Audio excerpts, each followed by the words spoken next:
que tem como tema os dois discípulos no caminho de Emaús.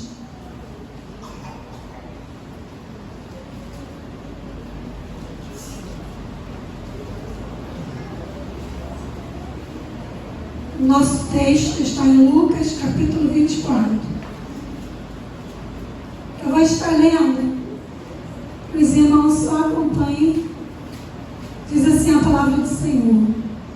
Naquele mesmo dia, 2 deles estavam no caminho para uma aldeia chamada Emaús, distante de Jerusalém, 60 estádios.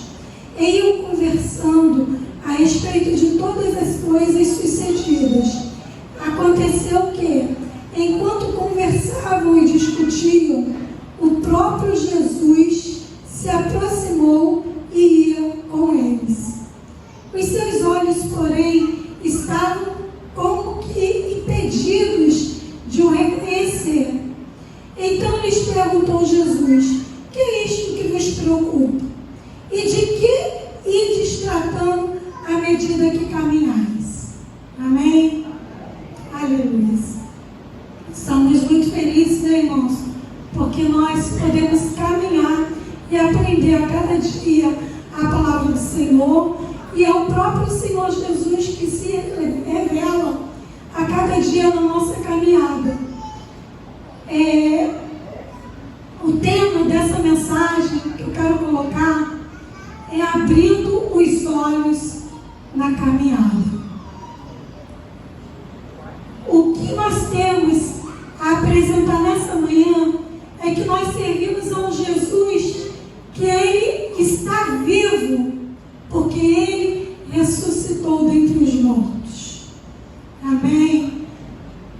Nós temos que, na palavra, o discípulo, Dr. Lucas, ele escreve essa carta com uma sabedoria tremenda, querendo colocar todos os fatos direcionados numa ordem.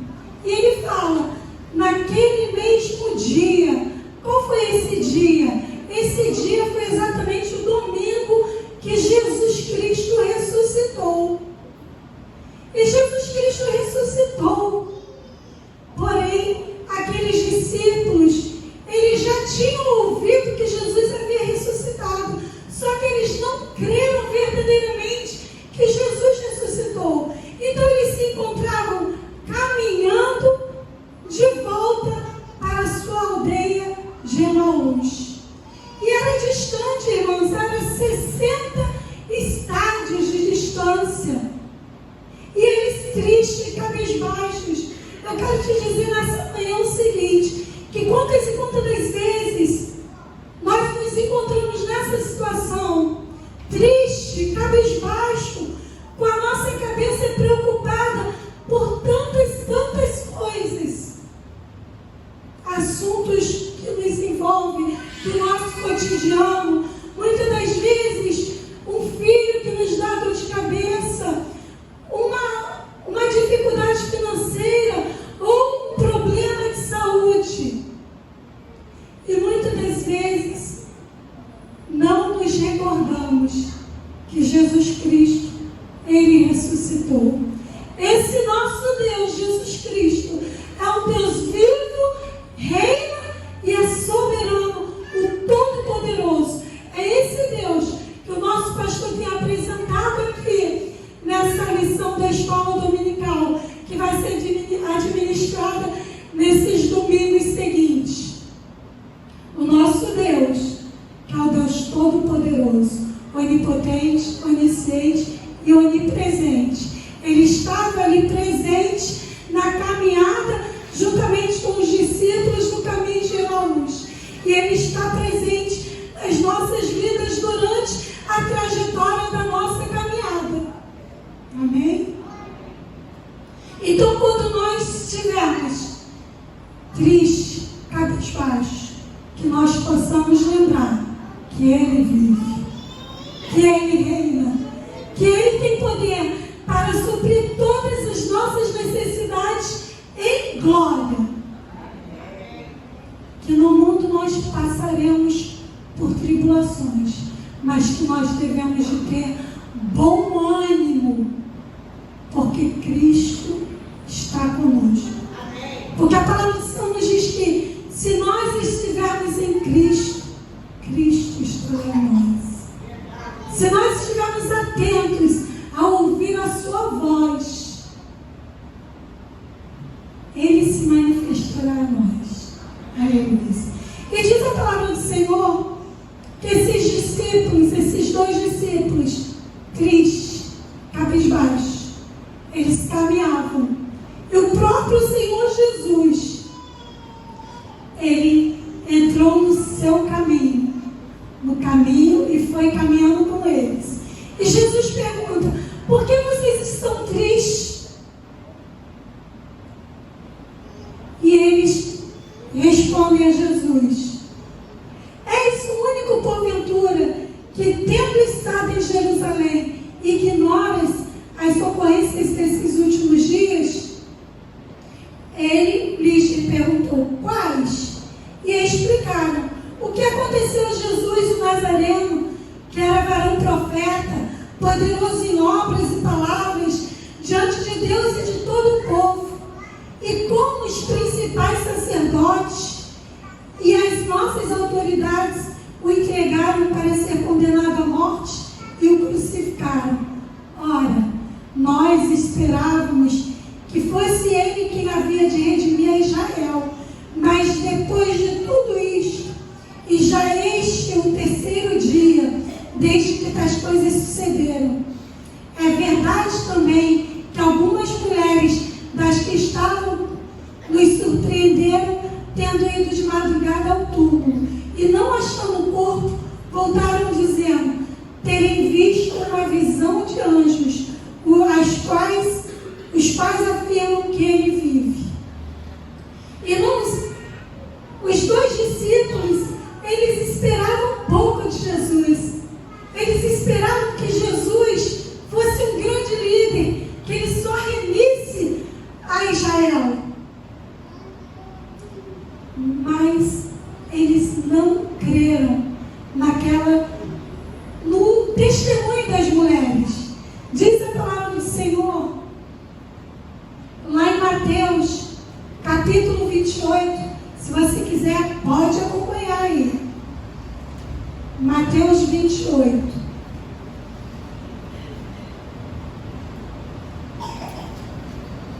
Diz assim a palavra do Senhor: no final do sábado, ao entrar no primeiro dia da semana, Maria Madalena e a outra Maria foram ao sepulcro. O que elas foram fazer no sepulcro? Elas foram ver Jesus. Elas não foram no sábado, porque não podia ir no sábado. Aí elas correram, quando, eu creio que foi 1h da manhã, virou o sábado, elas correram, domingo, correram para o sepulcro, para ver o corpo de Jesus, para preparar o corpo de Jesus. E o versículo 8 diz: e retirando-se elas apressadamente do sepulcro, depois de terem visto que o corpo de Jesus não estava ali, elas, tomadas de medo e grande alegria, correram a anunciá-lo aos discípulos. E eis que Jesus veio ao encontro delas e disse: salve! E elas, aproximando-se, abraçaram-lhe os pés e o adoraram. Então Jesus lhe disse: não temas, ide avisar meus irmãos que se dirijam a Galileia e lá me verão. E esses 2 discípulos, eles não creram na ressurreição, embora elas tenham anunciado, embora elas já tenham tido um encontro com Jesus. Mas Jesus aparece no caminho de Emaús. O que tem te afligido nessa manhã? O que tem tirado a tua paz, a tua alegria? O que tem te preocupado? Eu quero te dizer que Jesus está contigo para te abençoar e te dar vitória, porque é Ele que tem nas tuas mãos todo o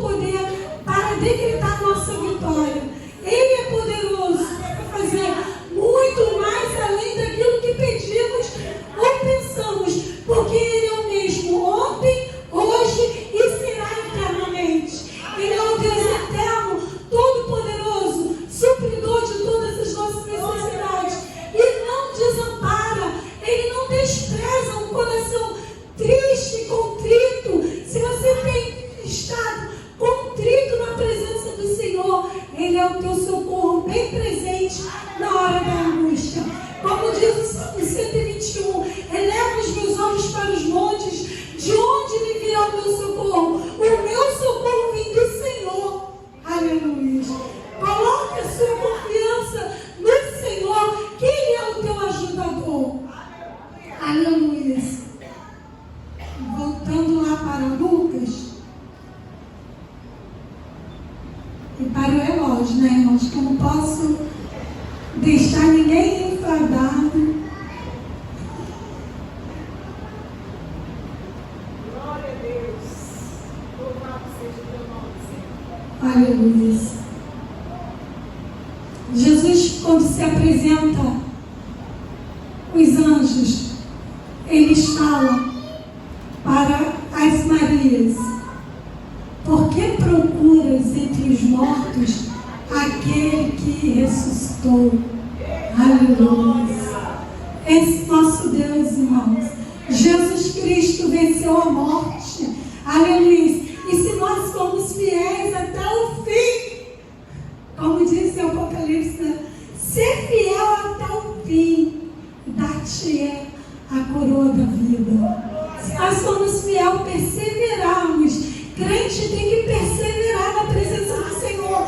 Não pode fazer como esses dois discípulos que, em meio às tristezas, às angústias, aos fatos, eles correram de volta para Emaús. Não! Temos que permanecer até o fim. Aleluia. E Jesus, vendo aquele coração, começou. Então lhes disse Jesus: olha a repreensão, honestos e tardos de coração, para crer tudo que os profetas disseram. Porventura não convinha que o Cristo padecesse e entrasse na sua glória? Verdadeiramente, irmãos, tudo que aconteceu já tinha sido dito não só por Jesus, mas por todos os profetas. Jesus começou a abrir a palavra ali para eles. Caminhando, Jesus começou a ministrar desde Moisés até os profetas da antiguidade. Jesus começou a falar. E eu separei uma palavra aqui, livro do profeta Isaías, capítulo 52. Profeta messiânico, capítulo 42.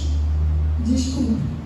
Diz assim a palavra do Senhor, no versículo 6: eu, o Senhor, te chamei em justiça, e tomar-te-ei pela mão, e te guardarei, e te farei mediador da aliança com o povo, e luz para os gentios, para abrir os olhos aos cegos, para tirar-te da prisão o cativo, e do cárcere os que jazem em trevas.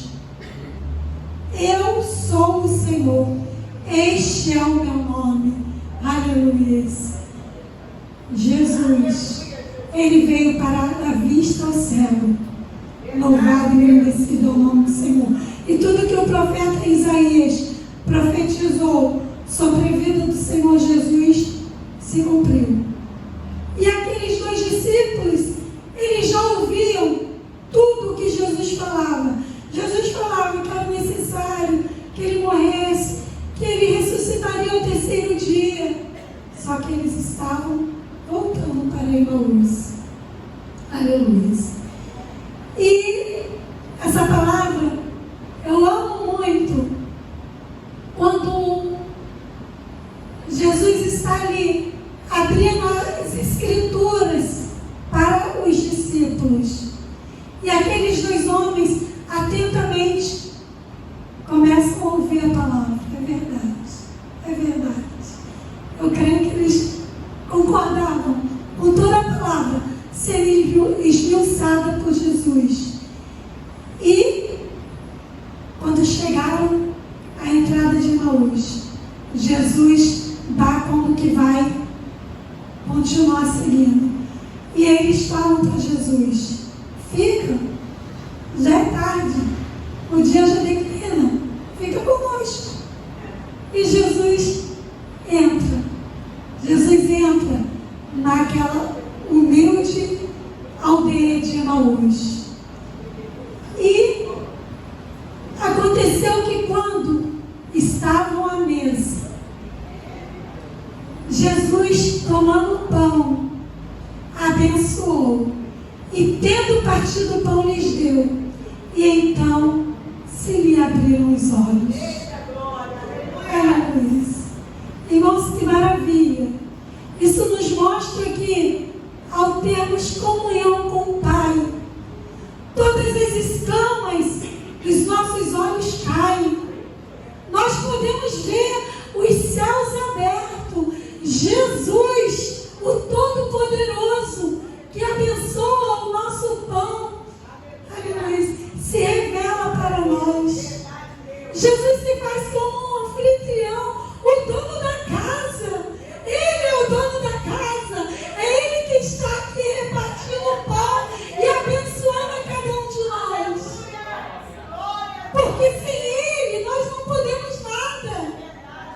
Sem Ele nós não fazemos nada. Sem Ele nós somos como uma folha seca, como um grão de areia, como um vaso quebrado, um pó, uma argila. E é Ele que faz todas as coisas. E Ele nos sonda e nos conhece. E Ele sabe de todas as coisas que necessitamos. Como o nosso pastor falou nessa manhã, ainda a palavra nem saiu da nossa boca. Ele já sabe e conhece. Ele sabe o nosso sentar, o nosso deitar, o nosso levantar. Ele sabe de todas as coisas. Não há nada nem ninguém oculto diante dos olhos do nosso Deus. Porque diante dele, todas as coisas são nuas e patentes. Aleluia. E assim que os dois discípulos o reconheceram no partir do pão, Jesus some da presença deles. E disseram um ao outro: porventura, não nos ardia o coração quando ele pelo caminho nos falava, quando nos expõe as Escrituras? Quantos aqui arde o coração ao ouvir a palavra de Deus? O meu coração é assim, irmãos. Foi assim no primeiro dia do seminário. Quando eu ouvi aquela palavra viva, logo depois eu tive um encontro com a minha prima. Minha prima é de uma certa denominação. E eu costumo dizer que ela tem 2 ou 3 faculdades, tem mais ou menos a minha idade. E eu falo que ela é muito inteligente, estudiosa. Aí ela está nessa denominação, eu falo: menina, o que você está fazendo nessa denominação? Você precisa de palavra viva. Você precisa de um alimento saudável. E essa certa denominação, não vou falar qual é, ela não prega a palavra viva. Tem muitas campanhas, orações, mas ela não prega a palavra viva. Eu sei, porque eu já frequentei, entendeu? Na Glaia não, tá, irmãos? A Glaia, eu sou Batista Glaia agora, como disse o pastor. Inclusive, no primeiro dia de seminário, o pastor falou assim: a Mônica é prima. Aí depois eu, afiada do jeito que eu sou, eu falei: pastor, não sou prima não, sou irmã, lavada e remida no sangue do Cordeiro. Esse negócio de prima não é comigo não. Eu sou lavada e remida mesmo. Aleluia. Então, os 2 discípulos falaram: não ardia em nosso coração. Irmãos, esse versículo faz meu coração arder pela palavra do Senhor. Porque a palavra do Senhor, ela é viva, ela é eficaz, ela é mais penetrante que espada alguma de 2 gumes. Ela é o próprio Senhor Jesus. Porque o Verbo vivo se fez carne e habitou entre nós, e vimos a glória de Deus. Jesus é o Verbo, é a glória de Deus manifesta aos homens. Por isso que nós amamos a palavra do Senhor. Por isso que nós devemos de nos prender, atentar ao que importa. E o que importa é Jesus, é a palavra, é o estudo, é o ensinamento da palavra, é viver Cristo nas nossas vidas a cada dia. Tristeza e tribulações todos nós teremos, mas sabemos que a alegria do Senhor é a nossa Deus é por nós, é esse Deus que é por nós. É o Deus vivo, que ressuscitou e que mandou que os discípulos se reunissem, que ele se manifestaria para eles ali como Cristo ressurreto. Então a minha conclusão nessa manhã é a seguinte: Lucas, ele fez questão de enfatizar a ressurreição de Cristo. Ele fez questão de mostrar, de escrever ali que Jesus Cristo ressuscitou dentre os mortos e provou, não só aparecendo para as Marias, mas também para os 2 discípulos, para os apóstolos, porque depois que os 2 discípulos receberam aquela notícia, perceberam que Jesus ressuscitou, que Jesus está vivo, eles voltaram correndo. No mesmo pé que eles chegaram a Emaús, eles voltaram para Jerusalém. E de Jerusalém se encontraram com os demais apóstolos. E ali Jesus se manifestou novamente para os apóstolos. E Jesus tem se manifestado nas nossas vidas. Amém, irmãos? Amém. Eu agradeço essa rica oportunidade. Os irmãos, olhem pela minha vida, pela minha família. Eu sou carente da oração dos irmãos. Creio que nós, unidos, como nós temos aprendido aqui, eu não sou igreja, mas nós somos igreja. E que a igreja do Senhor, ela é forte, ela é poderosa em obras. Não tem essa de inimigo, não tem essa de profetas do mundo profetizarem mal contra a igreja e o povo de Deus baixar a cabeça, concordar, não. Eu particularmente eu não concordo, irmãos. Quando eu vejo uma pessoa que não tem comunhão com Deus falar mal da igreja, eu não aceito, não aceito, porque como foi falado também aqui nessa manhã, eu sempre pego Deus. Nosso Deus é santo, a igreja é santa. Como o Senhor fala, sede santo porque eu sou santo. Igreja é o lugar dos santos, remidos, lavados no sangue do Cordeiro. Amém? Então, que nós fiquemos com esta palavra. Eu agradeço a oportunidade, em nome de Jesus.